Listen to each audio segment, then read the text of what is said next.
ગાંધીનગરના કોબા ખાતે આવેલ ભારતીય જનતા પાર્ટીના પ્રદેશ કાર્યાલય શ્રી કમલમ ખાતે ભાજપ પ્રદેશ અધ્યક્ષ જગદીશ વિશ્વકર્માએ 77મા પ્રજાસત્તાક દિવસ નિમિત્તે ધ્વજવંદન કર્યું હતું. આ દરમિયાન ભારતીય જનતા પાર્ટીના પ્રદેશના હોદ્દેદારો તેમજ ગાંધીનગર ઉત્તર વિધાનસભા અને દક્ષિણ વિધાનસભાના આગેવાનો અને કાર્યકર્તાઓ ઉપસ્થિત રહ્યા હતા.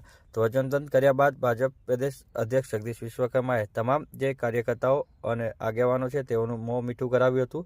સાથે જ તેઓએ પોતાની પ્રતિક્રિયા પણ મીડિયાને આપી હતી. આ કાર્યક્રમ જે છે 26 જાન્યુઆરીના સવારે 9:30 વાગે યોજાયો હતો. આજના 77મા પ્રજાસત્તાક પર્વની આપ સૌને ખૂબ ખૂબ શુભકામનાઓ પાઠવું છું. ભારત દેશ એ વિકસિત ભારતની દિશામાં જ્યારે જોડાયો છે ત્યારે દેશની આઝાદી માટે પોતાનું સર્વોચ્ચ ન્યોછાવર કરનાર દેશના વીર સપૂતો જેમણે ભારતનું સ્વપ્ન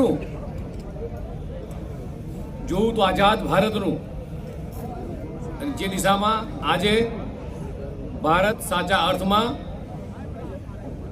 આકાર લઈ રહ્યું છે ત્યારે આજે વિશ્વ ભારતની વિકાસ યાત્રાને જોઈને ભારત અને પ્રત્યેક ભારતીય વાસીઓને સન્માનજનક રીતે જોઈ રહ્યા છે.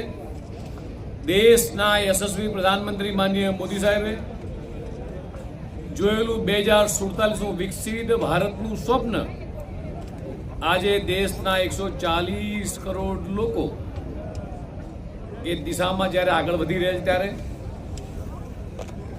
સ્વપ્નદ્રષ્ટા, દીર્ઘદ્રષ્ટા દેશના યશસ્વી પ્રધાનમંત્રી માનનીય મોદી સાહેબે ગુજરાતના વિકાસ પંથ પર આજે જેમણે વિકાસની કેડી કંડારી હતી તેવી જ રીતે ગુજરાતના મુખ્યમંત્રી માનનીય ભૂપેન્દ્રભાઈ પટેલ પણ ગુજરાતના વિકાસ માટે નિષ્ઠાપૂર્વક આગળ વધી રહ્યા છે. ગ્રામજન હોય, ગરીબ હોય, આદિવાસી હોય, વંચિત હોય, ખેડૂત હોય, મહિલા કે યુવા, આ તમામ દિશામાં સર્વાંગી રીતે ભારત આગળ વધી રહ્યું છે. યુવાનો માટે સ્ટાર્ટઅપ હોય, લખપતિ દીદી હોય, ખેડૂતો માટેની યોજના હોય, અને આજે મને આપને જણાવતા આનંદ થાય છે કે દેશ ડિફેન્સ ક્ષેત્રે પણ ઇન્ડિપેન્ડન્ટ થવાની દિશામાં આગળ વધી રહ્યો છે. આજે કાશ્મીરમાં લાલ ચોક પર તિરંગો લહેરાય છે.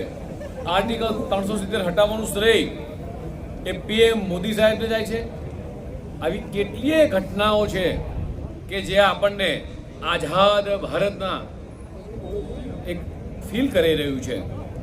જે આઝાદ ભારતની અંદર જે સ્વપ્ન જોયું હતું એ સપનાને સાકાર કરવામાં 140 કરોડ ભારતીયોનો જે સહકાર દેશના યશસ્વી પ્રધાનમંત્રી માનનીય મોદી સાહેબને મળી રહ્યો છે, અને એ જ દિશામાં આજે ભારત આગળ વધી રહ્યું છે ત્યારે ફરીથી આ વિકસિત ભારત 2047ના વિઝનને લઈ અને આ 77મા પ્રજાસત્તાક પર્વની ફરીથી પુનઃ આપ સૌને ખૂબ ખૂબ શુભેચ્છાઓ.